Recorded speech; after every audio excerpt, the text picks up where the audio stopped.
श्रीयुत मनोज दाणी यांनी लिहिलेल्या battle of Panipat in light of rediscovered paintings या पुस्तकाच्या प्रकाशनासाठी आपण सगळे इथं जमलेलो आहोत. मी श्रीनंद बापट आपणा सगळ्यांचं स्वागत करतो आणि श्रीयुत मनोज दाणी यांना विनंती करतो की त्यांनी प्रथम कार्यक्रमाचे अध्यक्ष श्रीयुत प्रदीप रावत यांचं पुष्प देऊन स्वागत करावं.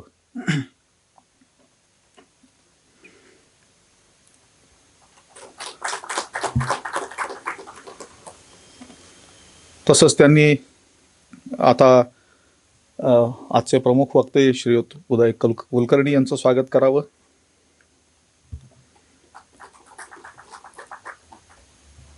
श्रीयुत गभा मेहेंदळे यांचं स्वागत करावं. श्रीयुत पांडुरंगराव बलकवडे यांचं स्वागत करावं. आणि आता मी माननीय अध्यक्षांना अशी विनंती करतो की त्यांनी श्रीयुत मनोज दाणी यांना हे पुष्प अर्पण करावं.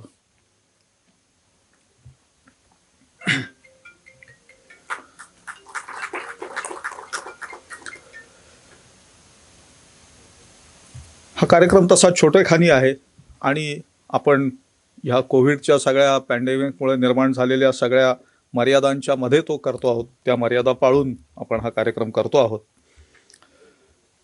हे पुस्तक ज्यांनी लिहिलं ते श्रीयुत मनोज दाणी हे संगणक या विषयातले तज्ज्ञ आहेत. BE कॉम्प्युटर त्यांनी केलेलं आहे आणि इनोव्हेशन अँड आंत्रप्रनरशिप सर्टिफिकेट 2016चं हे त्यांना स्टॅनफोर्ड युनिव्हर्सिटीकडून प्राप्त झालेलं आहे. त्यांनी दुर्ग विचार नावाचं पुस्तक हे लिहिलेलं आहे आणि ते गोनीदा प्रतिष्ठानने प्रकाशित केलेलं आहे. त्याच्याशिवाय थोड्याशा वेगळ्या स्वरूपाच्या वाटणाऱ्या विषयांवर, ऐतिहासिक विषयांवर त्यांचे सुमारे 16 लेख हे प्रसिद्ध झालेले आहेत. त्यांची अनेक व्याख्यानं प्रसिद्ध आहेत आणि भारत इतिहास संशोधक मंडळाच्या अनेक पाक्षिक सभांमध्येही त्यांनी आपले निबंध हे प्रस्तुत केलेले आहेत. तेव्हा या पुस्तकाच्या बद्दलचं त्यांचं मनोगत त्यांनी व्यक्त करावं अशी मी विनंती करतो. धन्यवाद श्रीनंद. तर मी आता सुरुवातीला इंग्लिशमध्ये थोडं बोलणार आहे आणि माझ्या मराठी वाचकांसाठी थोड्या शेवटी इंग्लिशमधून मराठीत बोलणार आहे. तर first of all good morning to all of you and thank you for waiting patiently while we get the program started.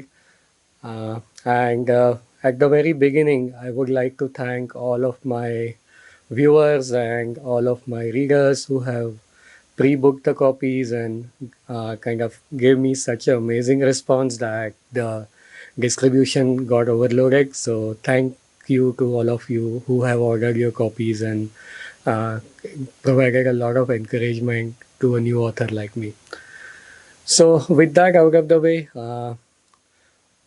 I have been given the honor of being the opening batsman for this particular event, and we have a very impressive lineup. As you can see, like we have like Bradman, Sachin, Sehwag and Virat Kohli all lined up. So I'm not going to take a lot of your time, and you are here to see their game, so they will be kind of talking shortly.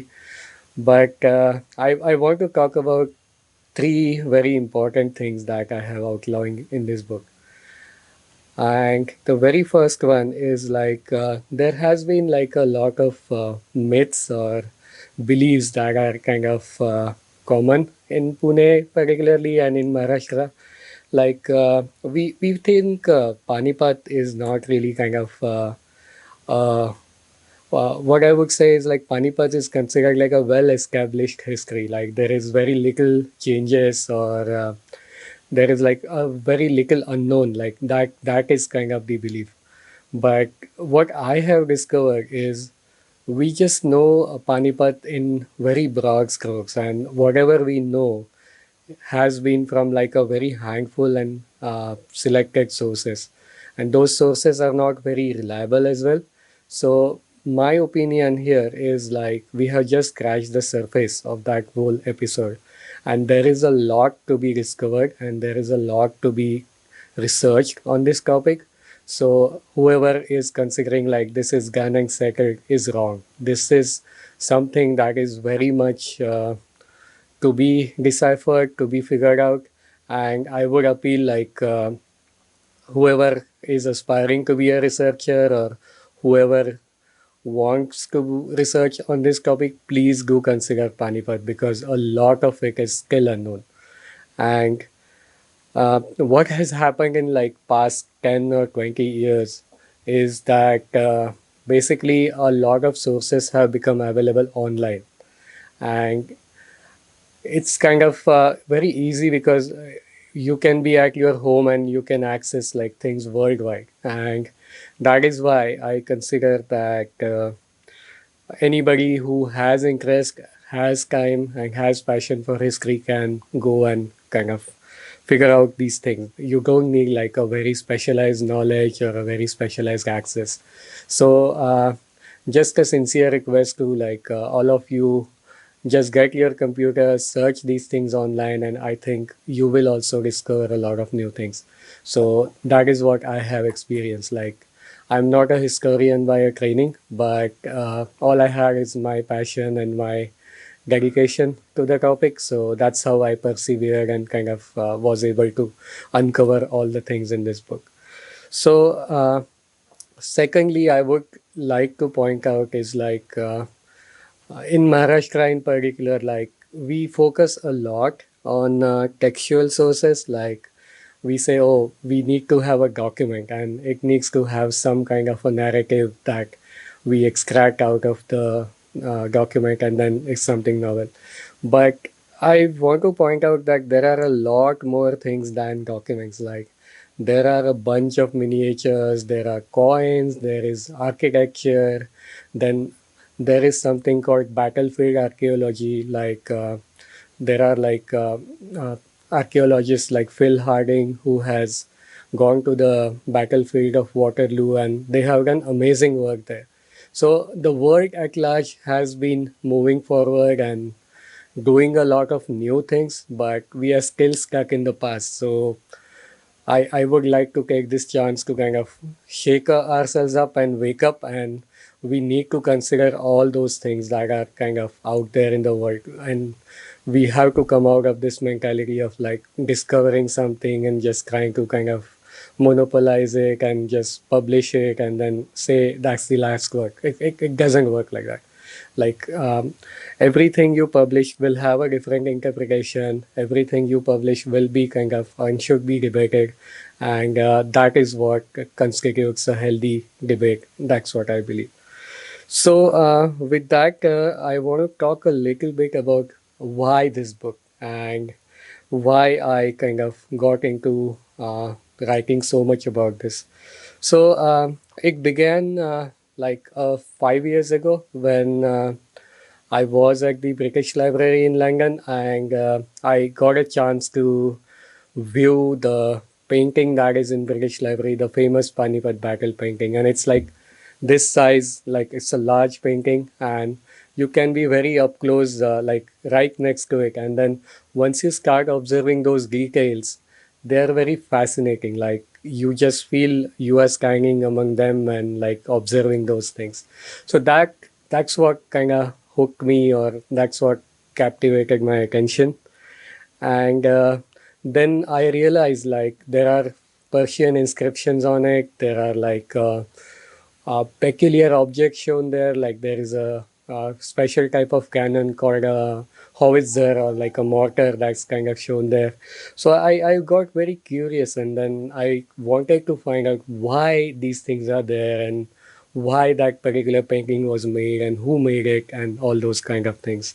So that got me hooked. And the other break I got was there is a painting in the National Museum, and it's called the manuscript is called Tuzuke Safia, and it is supposed to be the history of the Nizams of the Hyderabad. But what is odd is it talks only about Marathas, and it has 78 full page paintings. And we not only see all the Peshwas, but we see the Maratha army in their combat gear and elephants taking swords in their hands. So it's very fascinating. And what is particular about this manuscript is it has couple of paintings that are dedicated to Panipat, even though the manuscript has nothing to do with Mughals or the Afghans or the like anything in North India. So those paintings were like very new and very fresh. Like I don't have a reference of a historian who has seen and published them before. So once I got that, my goal was to kind of write some short paper for a magazine or like just do a 1,000 word piece on it. And what kept happening was like I found more and more and more and more, and I don't want to omit anything. So then I started thinking about a book, and that's how this book was born. So that's kind of the backstory behind the book. And the second thing that's very unusual about this book is it's giving the main focus of the book is visual. So it's not like a textual book like you get a bucker and you go through the narrative, but it's more like it goes into the introduction of the people who were involved. And we have like all the Peshwas and we have the Maratha generals who were there at Panipat. But then what I found kind of fascinating was we need to define who were the forces on the Afghan side. Like we need to put more like on the Rohillas, we need to put more like on Shuja, we need to put more like on Abdali because those were kind of the villains or like the other side facing the Marathas. So unless we understand both sides, you cannot really say what happened on that day and why it happened. So I think the major gap, considering all the books on Panipat, is like we have the narrative of what exactly happened, but we don't know why. And it's a very difficult question, like why things happen in a certain way. But I think what is missing is uh, we in Maharashtra in particular are like very emotional. Like we love dramas and we frame it in a context like Sadashivrao Bhau was the hero and Abdali was the villain, and like in 5 minutes you have a movie, right? And it becomes a Bollywood movie like that. But what is more important is there are like 49,000, 50,000 Maratha soldiers, and Abdali had even more. So wars are not won like one-to-one combat. Wars are won uh, more importantly through the kind of interaction of those lakhs of people. And even before you begin the battle, you can lose a battle because you don't have the supplies, you don't have the ammunition, you don't have the right organization, you don't have the right strategy. And I think that was the biggest gap in the works I have found on the Panipat. Like they don't try to analyze what were the tactics, what were the weapons, how the finances were arranged, and what kind of original documents are available that tell you more about these things. Like, for example, we have Pandurangi Balkode here. He has a very fascinating document from Peshwe Daftar that tells you about uh, like the balance of Rajashri Swari Bhav. So it's a balance sheet of Bhav's expenses in the north. So it has very fascinating details. Like it will tell us for the very first time that Bhau had set up a saltpeter factory, like the sora that you make gunpowder out of. So he had set up a factory in Panipat, and there are sums allocated to it and given to a person who has been running that. And there are like other fascinating details from unknown sources, like Shakir Khan has written a Tarikh-e-Shakir Khani, and what he has told us is like the Marathas went around Panipat and they got some marble stones that were tombstones on those graves, and Marathas simply unplugged them and put them in a fire, and when they pulverized and they became lime, they used them to put the lime in their pans. This is what Shakir Khan says. It may not be true, but he has noted it down, and all these stories are all over the place. So I think I'm very sure that some of these are yet to be explored. So all of these are like waiting in various archives in various places. So please don't consider this as like the last word, but I think that last word is yet to be written. So I would kind of again appeal to all of you who are interested to get into reading Farsi, to get into reading the original documents, and I'm very sure that they will discover a lot of new facts that are yet to be seen and yet to be learned. So, with that, I want to kind of uh, give you a little bit flavor of what is in the book. So there are a lot of things in that book, and I'm pretty sure you will go and buy it after this talk. But to give you the highlights, it has a picture of a Afghan camp, and it has like the distances and various departments that the Afghans had, and it also had like pictures and how the tent of the Afghan Durrani rulers used to look like. And it very much ties with the descriptions that Kashiras has given or Bakhars have given. So to see the visual confirmation of it is kind of very important. Then, because as you know, like pictures are worth thousand words. So having those thousand words added to the history is kind of fascinating. Then we have, for the very first time, we have Dattaji Shinde. His picture on a battlefield is come to the light, and unusually the Marathas are fighting with muskets, and the Mughals or the Gardis in service of Nizam at that time, they are on the horseback. So it kind of goes against the traditional narrative that Marathas were always like Shilidars and Bargis come on the horse and do certain things. That is not the case, at least with the Taji's army at that day. So that's the kind of details like I'm sure the history lovers would appreciate and kind of look at it and uncover new things that I might have missed. So the other fascinating things are is we have the picture of Khandera Holkar for the very first time, and I haven't seen a picture of him yet, and it is in the Battle of Kumair in Jat Surajmal Jat's territory, and he was killed in that battle by a cannon shot. So he has been shown in a typical yellow dress, which is common for Holkars. So that is fascinating.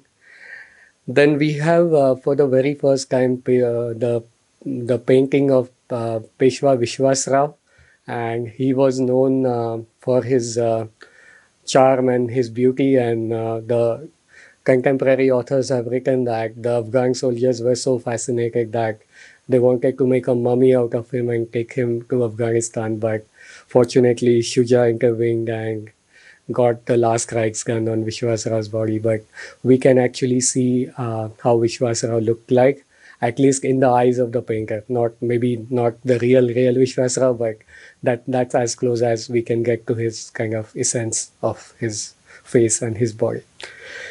And of course, there are a bunch of other fascinating things, such as for the very first time, the picture of Shanwarwada has come to light. So I'm going to show it to you guys. Can we switch to the slide? All right, so they need some time probably, but what is shown in that picture is that we have the Delhi Darwaza of Shanwarwada in its full glory. And this particular painting was made before the Shanwarwada was burned in the Great Fire in 1827, I believe. So this is for the very first time you can see how the Delhi Darwaza looked like in the kind of twilight of Peshwai in 1820s. And why I picked this picture to highlight here is like if you go today in Shanwarwada, you will see a couple of flowers. That those are the only things left. But we are in Pune, it's right in the middle of the city, and why can't we conserve this, right? It's so beautiful, and why can't we discover it, right? That's the question, and that's the point I wanted to make. So that kind of details are fascinating, and it's not just like how it looked, but those of you who had gone to Jaipur or Rajasthan, they will note that it's quite similar to the Ganesh Pole or the kind of city palace that is in Jaipur. And and we know from contemporary documents that the people or the artists from Jaipur had come to work on Shaniwar. So it's kind of gives you another way to pursue history, and not just through records, but just through stylistically, architecturally, and through the kind of work, the technique they had used, like to put the kind of lime plaster and then make the lime plaster and then you draw things on it. So it's kind of a very fascinating art history as well. So that's why I highlighted this particular painting. Can we go back to the original slide? So then we have another thing that is very good in that book is we have Abdali's coins, and Abdali's coins were found in Pune. And what Shailendra Bhandare and Amol Vankar has said is there is a chance that the Marathas who fought in Delhi might have got those coins back. So we have some objects that may be directly connected to the battle or the aftermath of the battle. And I have given photographs of a Zamburak that is in Pakistan. So it's in Shergarh, Pakistan. And the locals believe that it was used in the actual battle of Panipat. So those are the kind of echoes of that momentous battle that have survived even today. And I think those are very fascinating details that one must kind of see or examine in further details. So with that, I think I want to conclude in Marathi. Uh, असं आहे की I'm very sure like there were like I'm very sure की आपल्यापैकी बऱ्याच लोकांचे पूर्वज किंवा आजोबा पणजोबा खापर पणजोबा ही लोक कुठल्या ना कुठल्या प्रकारे पानिपतशी संबंधित होते आणि प्रत्यक्ष लढले नसतील पण त्यांच्याकडे वेगवेगळ्या जबाबदाऱ्या होत्या आणि त्यांनी त्या काळात मोठ्या मोठ्या कामगिऱ्या करून दाखवलेल्या आहेत. त्यामुळं असं नाही की हे फक्त संशोधकांचंच काम आहे. पण माझं असं मत आहे की हे आपल्या सगळ्यांचा इतिहास आहे. त्यामुळे तो आपण सगळ्यांनी पुढे नेला पाहिजे आणि आपल्याकडे जे काही आपल्याला शक्य असेल ते त्यात केलं पाहिजे. आणि आज सगळं ऑनलाईन असल्यामुळे आणि सगळ्या सोयी पूर्वीच्या काळापेक्षा सोप्या झाल्या असल्यामुळे ज्यांना यात इंटरेस्ट आहे त्यांनी हे जरूर पाहावं, काम सुरू करावं. आणि तुमच्यापैकी काहींनी जरी हे ओरिजिनल कागद पाहिले, त्यात नवीन काही शोधले, ते वाचले, तर आपला इतिहास हा खूप पुढे जाईल असं मला वाटतं. तर एवढीच एक मागणी करून मी आपले 2 शब्द संपवतो.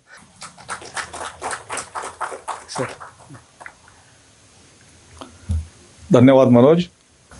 अत्यंत शांत आणि संयत पद्धतीने त्यांनी या पुस्तकाची माहिती आपल्याला दिली.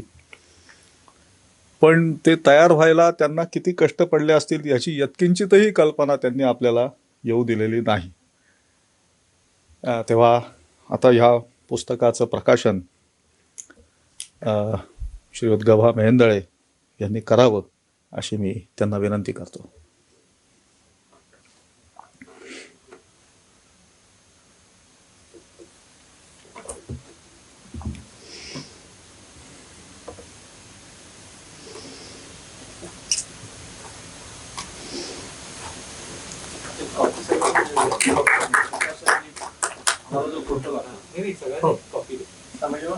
कॉफी बाहेर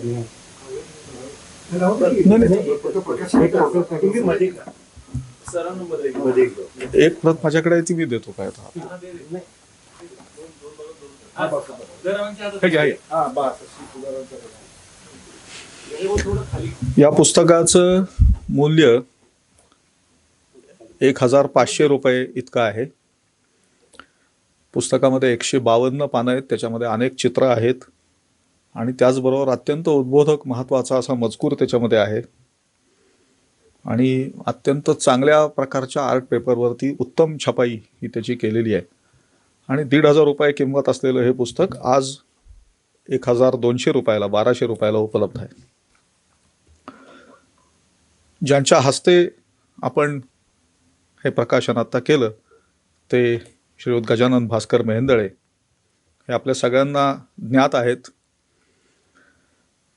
त्यांचं शिक्षण हे डिफेन्स स्टडीज म्हणजे संरक्षणशास्त्र या विषयामध्ये MA हे झालेलं आहे. आणि त्यानंतर 1971च्या बांगलादेश युद्धामध्ये त्यांनी युद्ध वार्ताहर म्हणून काम केलेलं आहे, प्रत्यक्ष युद्धाचा अनुभव घेतलेला आहे. आणि त्यानंतर त्यांनी शिवचरित्राच्या अभ्यासाला सुरुवात केली. तो त्यांचं तपश्चर्या अजूनही चालू आहे. इंग्रजी आणि मराठीतलं एकूण त्यांचं जे लेखन आहे या विषयावरचं ते सुमारे 4000 पानांच्या आसपास ठरेल. शिवचरित्राचा मराठीतला एक भाग, त्याचे 2 खंड, आणि इंग्रजीमधलं शिवचरित्र हे आपल्याला सगळ्यांना माहिती आहे. त्याच्याशिवाय त्यांची इतर काही पुस्तकं आहेत, आदिलशाही फरमाने किंवा शिवछत्रपतींचा आरमार, अशी काही पुस्तकं आहेत त्यांची. आणि त्यांचं लेखन हे अजूनही चालू आहे. दुसऱ्या महायुद्धावरचंही त्यांचं लेखन चालू आहे. 1950 सालच्या आसपास शास्त्रीय संगीताच्या क्षेत्रात असं मानलं जात असं की आता संगीत संपलं, आता काही करण्यासारखं त्यात राहिलेलं नाही. आणि त्यानंतर भीमसेन जोशींचा उदय झाला.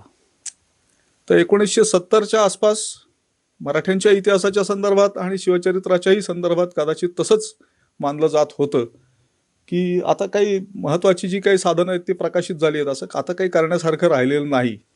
आणि त्यानंतर वेंदळे सरांचं कार्य सुरू झालं. आणि ते केवळ इतिहास लेखनापुरतं कार्य नाही आहे, तर ते त्या संदर्भात काम करणाऱ्या एका महत्त्वाच्या संस्थेला आधारस्तंभ म्हणून ते गेली 4 दशकं उभे आहेत, हे आपण पाहतोय. मी त्यांना विनंती करतो की त्यांनी आपलं मनोगत व्यक्त करावं.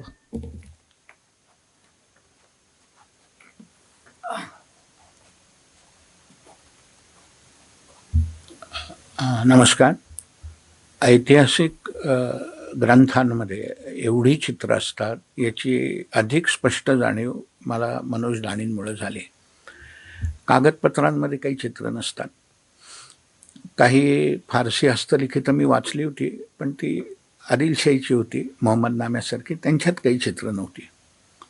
मुघलांची जी पुस्तकं मी वाचली ती सगळी छापील होती, कलकत्त्याच्या एशियाटिक सोसायटीनं छापलेली. त्याच्यात काही चित्र नव्हती. आणि असं प्रस्तावनेत लिहिलेलं पण नव्हतं की मूळ हस्तलिखितांमध्ये चित्र आहेत. त्यामुळे 15-20 वर्षांपूर्वीपर्यंत मला पुसटशी सुद्धा कल्पना नव्हती की ह्या मूळ हस्तलिखितांमध्ये एवढी चित्र असतात. 15-20 वर्ष इंटरनेटचा जमाना चालू झाला, लोक इंटरनेटवर चित्र टाकायला लागले, तेव्हा मला थोडीशी कल्पना आली की अधनमधनं तरी चित्र असतात. आणि मनोज दाणींमुळं मला ते आणखी स्पष्ट कळलं.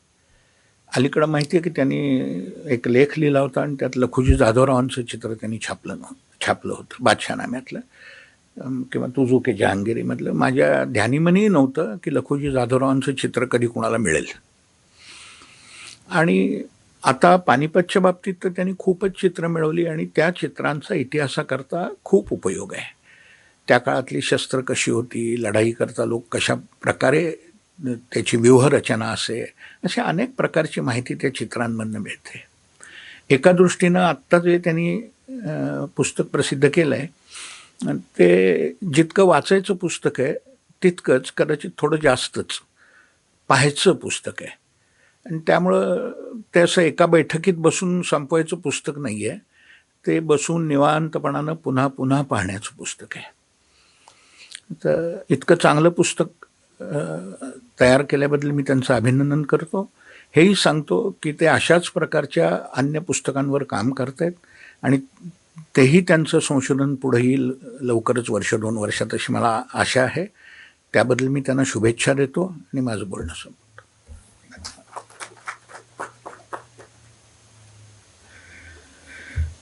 धन्यवाद सर. कार्यक्रमाला आज ज्यांची विशेष उपस्थिती आहे ते श्रीयुत पांडुरंग बलकवडे, बाळासाहेब बलकवडे. तानाजीच्या नंतर सिंहगड ज्यांनी अगदी थोड्या सैनिकांसह जिंकला त्या नावजी बलकवडे यांचे ते वारस आहेत. आणि आता अगदी नव्याने सांगायची गोष्ट म्हणजे सावित्रीबाई फुले पुणे विद्यापीठाच्या नव्यानेच स्थापन झालेल्या मराठा साम्राज्य इतिहास केंद्राची जबाबदारी ही पांडुरंगराव बलकवड्यांकडे देण्यात आलेली आहे. त्यांना आपण त्या कार्यासाठी शुभेच्छा देऊयात. त्यांची नोकरी ही संरक्षण खात्यामध्ये झालेली आहे आणि त्यांच्या उत्कृष्ट सेवेबद्दल त्यांना आर्मी कमांडंट अवॉर्डनी सन्मानित करण्यात आलेलं होतं. भारत इतिहास संशोधक मंडळाचे ते गेली अनेक दशकं 4 दशकांपासून पेक्षा अधिक असं म्हणायला पाहिजे सदस्य आहेत आणि पदाधिकारीही आहेत आणि सध्या मंडळाचे सचिवसुद्धा आहेत.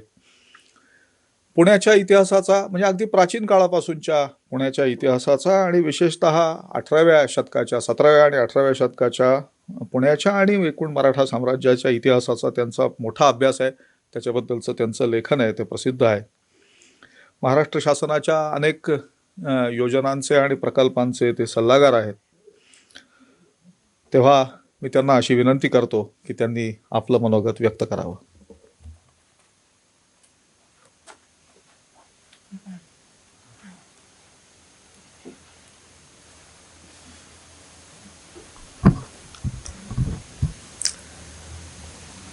आमचे मित्र मनोज दानी यांच्या पानिपतच्या इतिहासाचा चित्रमय इतिहास, पानिपत संघर्षाच्या या ग्रंथाचं आज इथं प्रकाशन झालं. ज्यांच्या हस्ते झालं ते आदरणीय मेहेंदळे सर, या कार्यक्रमाचे अध्यक्ष प्रदीपदादा रावत, ज्यांनी आत्ता आपल्यासमोर संपूर्ण पानिपतचा इतिहास अभ्यासपूर्णरित्या आणि उत्कृष्टरित्या मांडलेला आहे, असे आमचे मित्र डॉक्टर उदयराव कुलकर्णी या ग्रंथाच्या माध्यमातून मनोजरावांनी अनेक साधनं, त्यामध्ये चित्र आहेत, काही फरमानं आहेत आणि काही मराठी कागदपत्र अभ्यासकांना उपलब्ध करून दिलेली आहेत. त्यामुळे या ग्रंथाचं अनन्यसाधारण महत्त्व आहे. त्याबद्दल मी त्यांचं जसं अभिनंदन करतो तसंच त्यांना या कार्याबद्दल धन्यवाद देतो. उदयरावांनी अतिशय उत्कृष्ट पद्धतीने या सगळ्या संघर्षाची कारणमीमांसा आणि त्याचा आढावा घेतलेला आहे. खरं तर पानिपतचा हा संघर्ष मराठी माणसाच्या श्रद्धेचा विषय आहे. एक प्रकारे ही भळबळणारी जखम आहे, कारण की या युद्धामध्ये 18व्या शतकातील तत्कालीन परिस्थितीतील जवळजवळ कर्तृत्ववान व्यक्तींच्या 3 पिढ्या या संघर्षात उतरलेल्या होत्या. मल्हाररावांसारखा बुजुर्ग, सदाशिवराव भाऊंसारखे मध्यमवयीन आणि विश्वासरावांसारखे तरुण. एक फार मोठी हानी या युद्धाने मराठी त्यावेळच्या साम्राज्याची झालेली आहे. खरं तर या मराठी आणि अब्दाली यांच्या संघर्षामागची मराठ्यांची भूमिका आपण समजून घेतली पाहिजे. शिवाजी महाराजांपासून प्रेरणा घेतलेल्या मराठ्यांनी महाराजांच्या पश्चात 27 वर्ष स्वतःच्या स्वातंत्र्यासाठी औरंगजेबाच्या त्या बलाढ्य मुघल साम्राज्याशी संघर्ष केला आणि त्यामध्ये ते यशस्वी झाले. 1707 साली औरंगजेबाचं निधन खरं तर ही हिंदुस्थानच्या इतिहासाला एक प्रकारे कलाटणी देणारी घटना ठरली. या संघर्षामध्ये मराठी यशस्वी झाले. या संघर्षाने मराठी माणसाला एक प्रचंड मोठा आत्मविश्वास प्राप्त झाला की जगातल्या कोणत्याही शक्तिमान शक्तीशी आपण यशस्वी लढा देऊ शकतो. हा फक्त मराठ्यांसाठी ही गोष्ट नव्हती, तर हिंदूंसाठी होती. जशी शिवाजी महाराजांनी अनेक शतकं या देशामध्ये सातत्याने हिंदूंचा पराभव होत होता, त्यातून एक प्रकारची प्रचंड अशी निराशा हिंदू मनामध्ये या देशामध्ये निर्माण झालेली होती. शिवाजी महाराजांनी प्रथम हिंदूंना संघर्षासाठी उभं केलं, त्यांच्या मनातली पराभूत मानसिकता दूर केली आणि त्यांना यशस्वी होण्याचा मार्ग दाखवला आणि त्यातून ही प्रक्रिया निर्माण झाली. आणि मग 18व्या शतकामध्ये एका प्रचंड मोठ्या संघर्षामध्ये यशस्वी झाल्यानंतर जो 27 वर्षाचा कालखंड होता तो मराठ्यांना डिफेन्सिव्ह होते की आपलं राज्याचं ह्या प्रतिकूल परिस्थितीत रक्षण करणं. परंतु औरंगजेबाच्या निधनानंतर मराठे प्रचंड आक्रमक झालेले आहेत आणि त्यातून बघा 1719 बाळाजी विश्वनाथ पेशव्यांच्या नेतृत्वाखाली मराठे दिल्लीत जातात आणि दिल्लीमध्ये नको असलेला बादशहा बदलून त्याच्या जागेवर आपल्याला हवा असलेला बादशहा बसवतात आणि त्या बादशहाकडून दख्खनच्या चौथाई, सरदेशमुखी आणि स्वराज्याच्या सनदा मिळवतात आणि त्या माध्यमातून संपूर्ण दक्षिण भारतावर आपलं वर्चस्व, आपला प्रभाव निर्माण करतात. आता त्यांचं पुढचं ध्येय आहे संपूर्ण हिंदुस्थानावर आपलं वर्चस्व निर्माण करायचं. पण मध्ये एक अडथळा निर्माण झालेला आहे. मराठ्यांमुळे मुघल साम्राज्य दुबळं झालेलं आहे. त्यामुळे इथं जो काही इस्लामिक मानसिकता जी होती इथल्या लोकांची, मुस्लिम मानसिकता, की हा देश आपल्याला संपूर्ण इस्लाममय करायचा होता, त्यामध्ये त्यांच्या मानसिकतेला एक निराशा निर्माण झाली. ते ग्रासले होते आणि त्याच भूमिकेतून मध्य आशियामधून नादिरशहाला आमंत्रित करून हा सक्षम इस्लामिक नेतृत्वाकडे हा देश द्यावा अशी एक भूमिका त्यांच्यामध्ये निर्माण झालेली आहे. हे जे आक्रमण आहे नादिरशहा आणि अब्दाली, त्यामागची ती एक भूमिका आहे. आता नादिरशहाचं आक्रमण, कारण की तोपर्यंत मराठ्यांमुळे अनेक शतकं जे मुघल आक्रमक होते त्यांच्यातली ती आक्रमकता संपलेली होती आणि मराठ्यांनी भारतातल्या हिंदूंचं वर्चस्व निर्माण करण्याच्या मानसिकतेची चांगला पाया घातलेला होता. आता त्या नादिरशहाला ज्यावेळेस इथल्या मुस्लिम राज्यकर्त्यांनी किंवा त्यांच्याशी संबंधित असलेल्या व्यवस्थेने आमंत्रित केलेलं आहे, परंतु तो इथं ज्या वेळेस येतो तेव्हा त्याचं सत्य स्वरूप त्यांना पाहायला मिळतं. त्याने जे काय अत्याचार केले, अनन्वित तिथं जी काही लूट केली, आणि मग मुघल बादशहांच्या लक्षात आलं की हे तितकंसं योग्य नाही आणि त्या भूमिकेतून त्यांनी की तुम्हीच आमचे रक्षण करते झालं पाहिजे असं मराठ्यांकडं त्यांनी भूमिका मांडली. नादिरशहाचा नाश झाला आणि त्यानंतर नादिरशहाचाच भावी वारस म्हणून अब्दाली इथे येतोय. अब्दालीने जे काही पहिल्या स्वाऱ्या केल्या त्याला काही मुघल साम्राज्य प्रतिकार करू शकलं नाही, कारण की उत्तरेमध्ये जरी सगळे शासनकर्ते बहुतांश उत्तरेकडचे राजस्थान सोडलं तर हे मुस्लिम आहेत, पण त्यांच्यात दोन प्रामुख्याने गट आहेत. की एक आहे अफगाण, म्हणजे दुआब जो आहे दिल्लीच्या पुढे गंगा यमुनेच्या मधला जो भाग आहे, त्या दुआबामध्ये प्रामुख्याने तिथले जे काही जमीनदार, तिथले जे सरदार आहेत ते रोहिले आहेत, बंगश आहेत आणि पठाण आहेत. हे मूळचे अफगाण वंशाचे आहेत.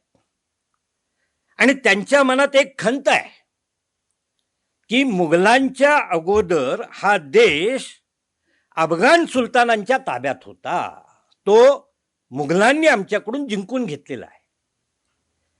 आणि त्यांच्या मनात ती महत्वाकांक्षा आहे की आज मुघल साम्राज्य दुबळं झालेलं आहे, तर आम्हाला पुन्हा दिल्लीमध्ये अफगाणांचं राज्य कसं निर्माण करता येईल, ही त्यांची भूमिका आहे.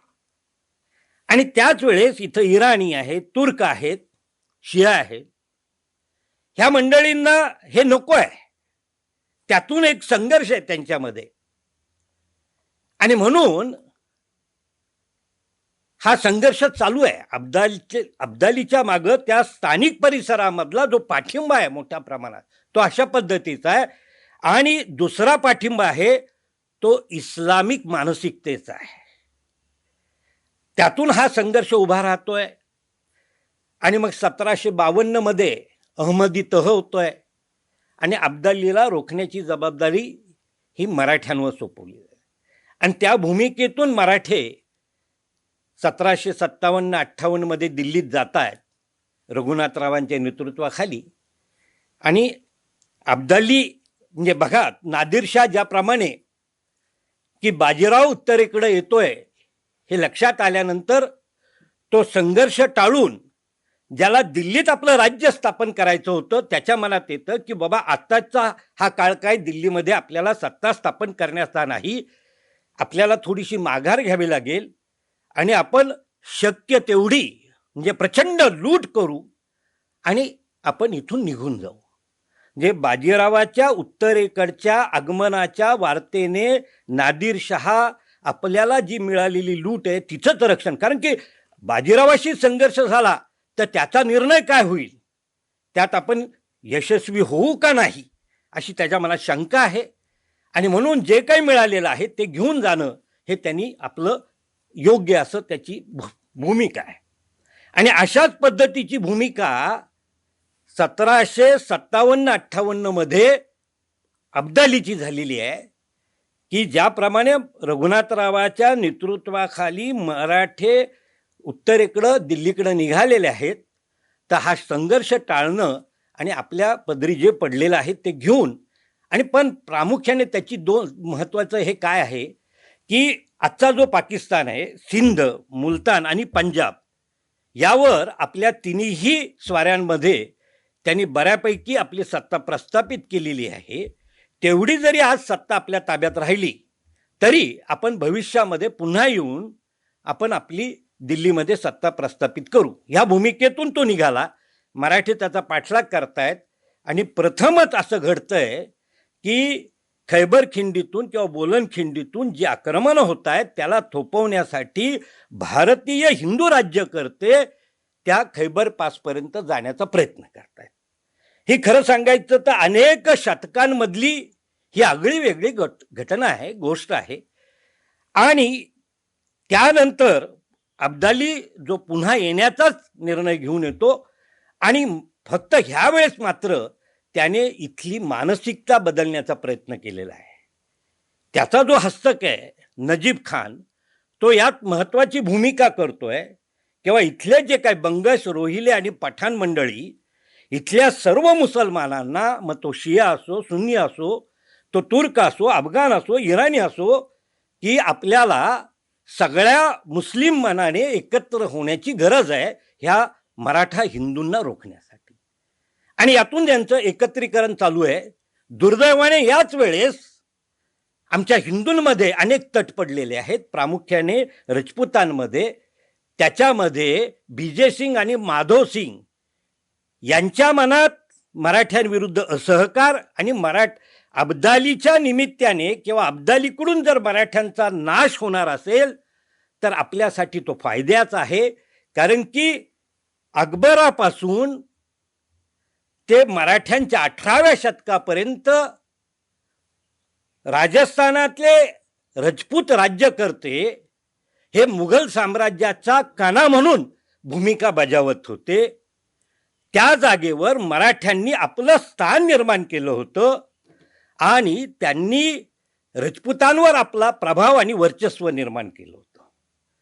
मराठ्यांचा जर या निमित्ताने विनाश झाला तर पुन्हा दिल्लीमध्ये रजपूत राज्यकर्त्यांना, राजकारण्यांना आपलं वर्चस्व निर्माण करता येईल.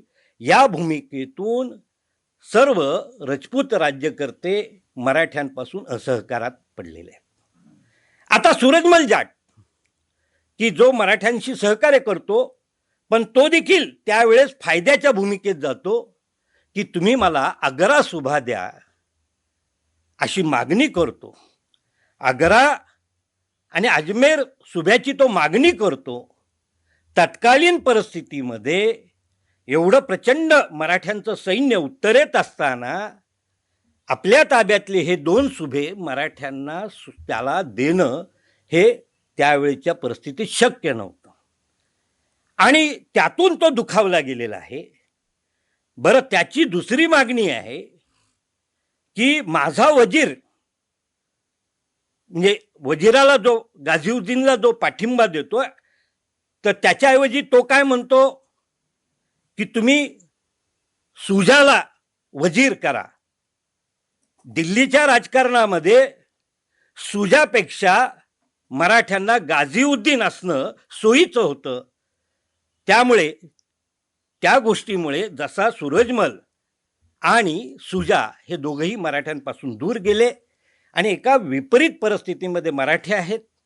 मराठ्यांना कुठल्याही प्रकारची रसद मिळत नाही. मगाशी सांगितल्याप्रमाणे मराठ्यांनी आपलं पारंपरिक जे युद्धनीती होती ती सोडलेली होती. आपली जी काय गनिमी कावा होता स्वराज्यातला तो तिथं कामी नव्हता. परंतु बाजीरावाने जो घोडदळाचा गनिमी काव्याचं नवं तंत्रज्ञान अवगत केलेलं होतं की प्रचंड वेगवान हालचाली करायच्या, शत्रूला घिरट्या घालायच्या, शत्रूची रसद तोडायची आणि त्याचबरोबर ते करत असताना त्याच्याबरोबर धावतं सैन्य, म्हणजे लष्कराचा तळ एका ठिकाणी करायचा आणि आपल्या सैन्याला आपल्याबरोबर जे धावतं सैन्य आहे की ज्याच्यामध्ये तोफखाना नाही, त्याच्यामध्ये बाजारबुणगे नाही आणि अशा पद्धतीने शत्रूच्या भोवताली घिरट्या घालून शत्रूचा विनाश करायचा. परंतु ते देखील ती युद्धनीती आम्ही सोडलेली होती. आम्ही तोफखान्याची युद्धनीतीचा अवलंब केला होता आणि सदाशिवराव भाऊंना ते तत्कालीन परिस्थितीत ही जी परंपरागतही शक्य नव्हती आणि तोफखान्याची किंवा बाजारबुणग्यांमुळे जो लष्कर होता ते त्यांना हालचाल करण्यासाठी अतिशय प्रतिकूल झालेलं होतं. म्हणजे त्यांना ते चक्रव्यूहात फसलेले होते. त्यांना त्याच्यातून बाहेरही पडता येत नव्हतं. ना पारंपरिक ना आधुनिक युद्धनीती अशा त्या खोडामध्ये ते अडकलेले होते. कारण की अनेक सेनापती हे परंपरागत युद्धनीतीमध्ये होते, त्यांची ती मतं होती आणि अशा विचित्र परिस्थितीमध्ये मराठी तिथं लढत होते. खरी भूमिका अशी होती की त्यावेळेस अब्दालीलाही मराठ्यांशी निर्णायक युद्ध करण्याच्या तो मनस्थितीत नव्हता आणि मराठ्यांनाही ते टाळायचं होतं. फक्त त्यासाठी योग्य ज्या वाटाघाटी करायला पाहिजे होत्या, जी लवचिकता मराठी नेतृत्वाकडे हवी होती, ती मात्र सदाशिवराव भाऊमध्ये दिसून येत नाही. कारण की शिवाजी महाराज देखील मिर्झा राजा जयसिंग किंवा दिलेर खानाशी तह करतात, प्रसंगी माघार घेतात, आपलं अस्तित्व टिकून ठेवतात. खरं सांगायचं तर सदाशिवराव भाऊंनी तशा पद्धतीने म्हणजे की ज्याला खात्री नाही युद्धाची वाटत जिंकण्याची, अशा अब्दालीशी तहाचा प्रस्ताव सातत्याने चालू ठेवून क्षणिक माघार घेऊन सुरक्षित ठिकाण आणि सुरक्षित वेळ, म्हणजे आपल्याला सोयीचं ठिकाण आणि आपल्याला सोयीची वेळ जर ह्या संघर्षासाठी त्यांना त्यावेळेस हे करता आली असती तर युद्धाची पारडं फिरलं असतं. परंतु जे काही घडलं, कारण की एक गोष्ट मात्र निश्चित आहे की युद्धात अब्दाली निश्चित जिंकला, परंतु त्याचं जे ध्येय होतं की हिंदुस्थानवर आपलं वर्चस्व निर्माण करायचं, त्यामध्ये मात्र त्याला अपयश झालं. कारण की त्याची जी प्रचंड हानी झाली त्याचा परिणाम या युद्धानंतर अब्दालीला हिंदुस्थानवर पुन्हा त्या शक्तीनिशी आक्रमण करणं किंवा दिल्ली जिंकून घेणं हे त्याच्यासाठी स्वप्नच ठरलं. या उलट मराठ्यांनी 10 वर्षामध्ये पुन्हा दिल्लीकडं वाटचाल केली, पुन्हा उत्तर हिंदुस्थान हा ताब्यामध्ये आणला. परंतु या दरम्यान जी एक प्रकारची पोकळी निर्माण झाली 9-10 वर्षाची, त्या 10 वर्षाच्या पोकळीचा फायदा इंग्रजांनी घेतला आणि इंग्रजांनी उत्तर हिंदुस्थानच नव्हे तर संपूर्ण हिंदुस्थानामध्ये आपलं वर्चस्व निर्माण करण्याची फार मोठी वाटचाल केली. आणि त्याचाच परिणाम आपल्याला, जरी आपण 1771 नंतर दिल्लीवर आपला विजय मिळवला, परंतु इंग्रजांची भविष्यातली होणारी वाटचाल मराठ्यांना रोखता आली नाही. त्यामुळे पानिपतचं युद्ध हे एक संपूर्ण हिंदुस्थानच्या इतिहासासाठी एक मैलाचा दगड आहे आणि त्याच्यावर जास्तीत जास्त अभ्यास होणं ही इतिहासाच्या दृष्टीने गरज आहे. अशी साधनं नवीन नवीन मिळवणं आणि ह्या इतिहासाचं पुनर्लेखन पुन्हा पुन्हा त्याच्यावर आपण आपापल्या पद्धतीने आपण त्याचं मूल्यमापन करणं ही काळाची गरज आहे त्या इतिहासासाठी. म्हणून आणि त्या दृष्टिकोनातून आज दानींनी हा जो काही ग्रंथ दिलेला आहे तो ह्या कार्यासाठी अतिशय उपयुक्त आहे. म्हणून मी त्याचं स्वागत करतो आणि मी इथे सांगतो, जय हिंद, जय महाराष्ट्र. धन्यवाद. धन्यवाद सर. डेक्कन कॉलेजच्या उत्खननांच्या मध्ये सहभाग घेण्यासाठी म्हणून साधारणपणे 9 वर्षापूर्वी जानेवारी महिन्यामध्ये मी रोहतक जिल्ह्यामध्ये गेलो होतो, म्हणजे पानिपतच्या शेजारचा जिल्हा, आणि 2 वेळा गेलो होतो एकूणात. लक्षात असं आलं की जानेवारी महिन्यामध्ये तिथे सूर्य साधारणपणे दुपारी 1 वाजता दिसायला सुरुवात होते आणि साधारणपणे 4:30 नंतर तो दिसेनासा परत व्हायला सुरुवात होते. त्यामुळे उत्खननाचं कामसुद्धा 12:30-1च्या सुमारास आमचं सुरू व्हायचं आणि जेमतेम 4 वाजेपर्यंत ते चालत असे. आणि नेहमी अशी चर्चा व्हायची की तेव्हा पानिपताच्या युद्धाच्या काळात काय थंडी असेल आणि ही मंडळी तिथे कशी वावरली असतील आणि काय केलं असेल. पानिपतच्या युद्धाच्या संदर्भातली ही दोन्ही अत्यंत उद्बोधक अशी संबोधनं आपण ऐकली. कार्यक्रमाचे माननीय अध्यक्ष ते आपल्याला सर्वांना परिचित आहेत. भारत इतिहास संशोधक मंडळाचं अध्यक्षपदाची जबाबदारी ही नुकतीच त्यांच्याकडे आलेली आहे आणि त्यांनी जोमानी कामाला सुरुवात केलेली आहे, आपल्याला माहिती आहे. प्रदीपदादा रावत ते आपल्या सामाजिक आणि राजकीय कार्यासाठी माहिती आहेत सर्वांना, त्याच्याबद्दल मी सांगावं असं काही नाही. 1999 ते 2004 ह्या काळामध्ये 13व्या लोकसभेचे ते सदस्य होते, पुणे लोकसभा मतदारसंघाचे प्रतिनिधी म्हणून. आणि राष्ट्रीय स्वयंसेवक संघ आणि त्याच्या परिवारातल्या अनेक संस्था संघटनांशी ते निकट त्यांचा परिचय हा आहे. भांडारकर प्राच्यविद्या संशोधन मंदिराचे ते विश्वस्त आहेत आणि त्याचबरोबर अत्यंत ज्ञानप्रेमी, वाचनप्रेमी म्हणून ते आपल्याला परिचित आहेत. आणि कदाचित संसदेच्या ग्रंथालयाचा सुद्धा त्यांच्या इतका उपयोग कुठल्याही खासदारांनी आत्तापर्यंत केलेला नसावा असं म्हटलं तर ते वावगं ठरणार नाही. त्यांचं स्वतःची एक विज्ञानाच्या पुस्तकांची अशी एक अकॅडमी किंवा असा एक संग्रह आहे आणि तोही पुन्हा नव्या रूपामध्ये वाचकांना उपलब्ध होणार आहे. तेव्हा मी प्रदीपदादांना अशी विनंती करतो की कृपया आपलं अध्यक्षीय मनोगत व्यक्त करावं.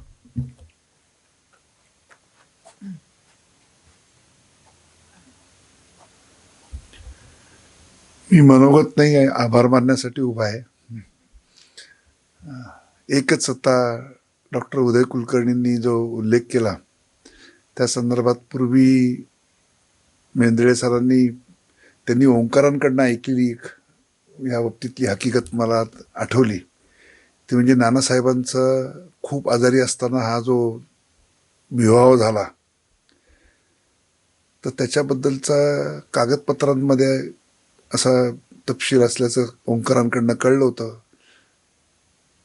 की त्या काळातली जी समजूत होती की बाबा असं खूप आजारी असलेल्या माणसाचा अशा मुलीशी जर विवाह झाला की जिच्या कुंडलीमध्ये सौभाग्याची दोरी बळकट आहे, तर कदाचित तो मनुष्य वाचू शकेल, अशी त्या काळातली एक कल्पना होती. त्यामुळं ह्या कारणासाठी म्हणून, म्हणजे मुद्दा हा आहे की काय कारणासाठी म्हणून त्या एवढ्या सगळ्या धामधुमीत त्यांचा विवाहाचं प्रयोजन काय होतं, तर हे एक माझ्या ते आत्ता आठवलं ते जेव्हा बोलले, आणि मला तेही लक्षात आलं की अरे हे आपण ऐकलंय मेंढ्यांच्या तोंडून. बाकी तपशील मला जास्त माहिती नाहीत कारण त्याचा मी काही अभ्यासक नाही आहे. सर्वप्रथम मनोज दाणींचे आभार मानतो की त्यांनी एक अतिशय उत्तम पुस्तक ग्रंथ आपल्याला, आणि त्यांनी म्हणल्याप्रमाणेच की एखाद्या घटनेच्या जे अनेक डायमेन्शन्स असू शकतात, तर ही भारताच्या इतिहासातली इतकी एक महत्त्वाची घटना आहे. त्याच्यात या प्रकारची साधनं वापरून त्यांनी एक मोठं काम, चांगलं काम केलं आहे. डॉक्टर उदय कुलकर्णींनी एकूण पानिपतच्या त्या संपूर्ण युद्धाची पार्श्वभूमी आपल्याला चांगली समजून सांगितली. बलकवडेंनी आपल्याला एकंदरीतच मराठी सत्तेबद्दलचं अगदी थोडक्यात पण चांगलं मार्गदर्शन केलं. गजाननरावांनी पुस्तकाचं प्रकाशन केलं, त्याबद्दल त्यांचे आभार.